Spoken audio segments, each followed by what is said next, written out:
શું બનાવ્યું મમ્મી? દૂધીનો એકદમ અલગ જ રીતે હેલ્ધી નાસ્તો બનાવ્યો. ટેસ્ટમાં એકદમ બેસ્ટ. એ તો લાગ જ છે જોયા પરથી. હા, આ લસણની ચટણી લો, ટામેટા સોસ લો, ગ્રીન ચટણી લો, જેમાં ખાવો એમાં ખવાય. બરાબર. કેવી રીતે બનાવ્યો? એડ શીખવાડ્યું તને? હેડો. આજે દૂધીમાંથી એકદમ અલગ જ નાસ્તો બનાવવાનો. એના માટે મેં એક વાટકી સોજી લઈ લીધી. મોટી વાલી આવે ને એ લઈ. અને આ જે વાટકી લીધી ને એ અડધી વાટકી દહીં લઈ લેવાનું, ઘરનું બનાવેલું મોળું.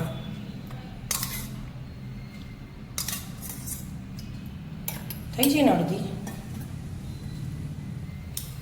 એ એડ કરી દેવાનું. અને અડધી વાટકી પાણી લઈ લેવાનું, એ એડ કરી દેવાનું. અને પહેલાં બધું બરાબર મિક્સ કરી દેવાનું. બીજું જો પછી પાણી એડ કરીએ આપણે, પણ હાલ નહીં એડ કરવાનું. આટલું મિક્સ કરીને 10-15 મિનિટ ઢોકીને મૂકી દેવાનું. એટલાને આપણે દૂધી, મકાઈ, કેપ્સિકમ, ડુંગળી, આદુ, લસણ, મરચાંની તૈયારી કરીશું. બરાબર. હમણાં આમ ઢોકીને મૂકી દો. હા, ઢોકીને મૂકી દેવાનું. થઈ જાય તૈયારી? હા બેટા, જો આ જો બધું પાણી પી લીધું ને, અને મસ્ત ફૂલી જઈએ સોજી. એમાં હવે પહેલાં અમે દૂધી છીણીને રાખીએ. એક આખી મોટી દૂધી લઈ ગયો. આમ શાક ખાવું ગમે ના, અને આવું કોઈક અલગ બનાવીએ ને તો બધા ઓગળીઓ છાટી છાટીને થઈ જાય. એ તો હા. મકાઈ લઈ લીધી, બાફે વગર. બાફ્યા વગર, એ તો બફાઈ જ જશે. કેપ્સિકમ લઈ લીધું, સમારીને ઝીણું ઝીણું.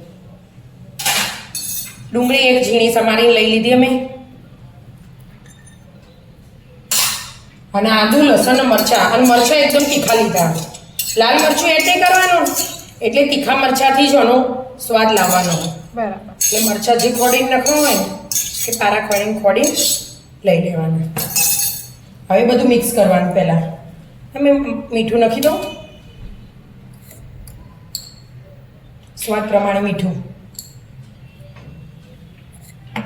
થોડો મરી પાવડર,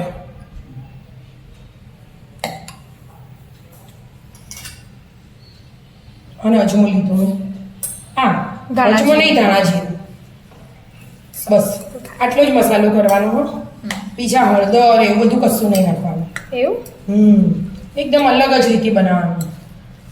અને લાગે ટેસ્ટમાં એકદમ બેસ્ટ. બરાબર બધું મિક્સ કરી દઉં હું. લીલા ધાણા નાખવાના પછી.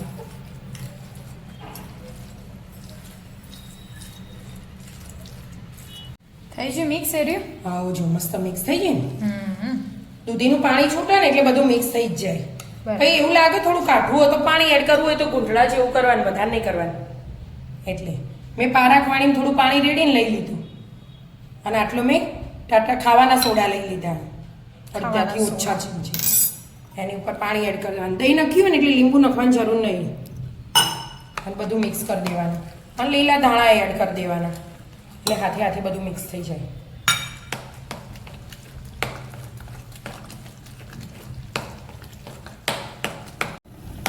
ધાણા બધું મિક્સ થઈ ગયું મસ્ત? હા, મસ્ત મિક્સ થઈ ગયું. તેલ મૂક્યું એક જરાક જ, ખાલી નીચેનું પલટે ને એવી રીતે. એમાં જીરાનો વઘાર કરી દેવાનો.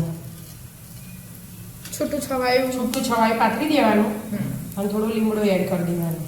ચોમાસાનો લીમડો એ હવાઈ ગયો.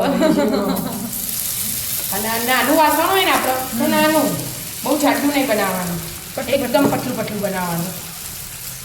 એટલે મેં થોડું કરી લીધું અને પતલું બનાવી દઈશું. મસ્ત ચડવા દો. વાળ સાઈડ પરથી સેટ કરી અને ચડવા દેવાનું,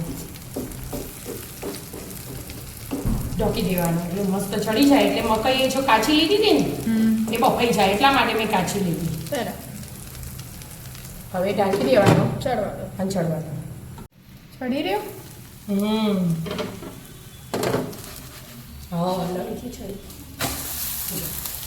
હવે ક્રિસ્પી બનાવવાનો. બે બાજુથી આવું મસ્ત ક્રિસ્પી કરી દઈએ. હવે થોડું તેલ પાછું એડ કરવાનું, બહુ નહીં કરવાનું. બરાબર. એટલે આ હેલ્ધી કહેવાય એકદમ. આને પાછો ધીમા ગેસે ચડવા દેવાનો. બરાબર. ચડવા દો. ચડી રહ્યું?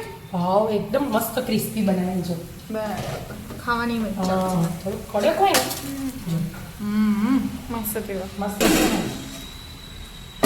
બે બનાવી બે દીધા બનાવી દીધા ફટફટ બની છે પણ ટેસ્ટમાં એકદમ બેસ્ટ બેસ્ટ મસ્ત લાગે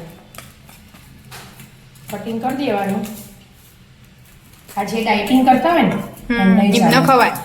એમને તેલ એકદમ ઓછું લેવાનું આપણે ઓછું જ લીધું હોય ને. હા આનાથી ઓછું લેવાનું ખાવાની એ મજા આવે સ્વાદે મસ્ત આવે હા, અને બહુ. હેલ્ધી થઈ જાય. હેલ્ધી સ્કૂલમાં ચાલો ડબ્બામાં બરાબર એકદમ મસ્ત તો આવી જાઓ મિત્રો દૂધીનો એકદમ અલગ જ નાસ્તો ખાવા મિત્રો અમારા વિડીયો ગમતા હોય તો લાઈક શેર અને સબસ્ક્રાઇબ કરજો રાધે રાધે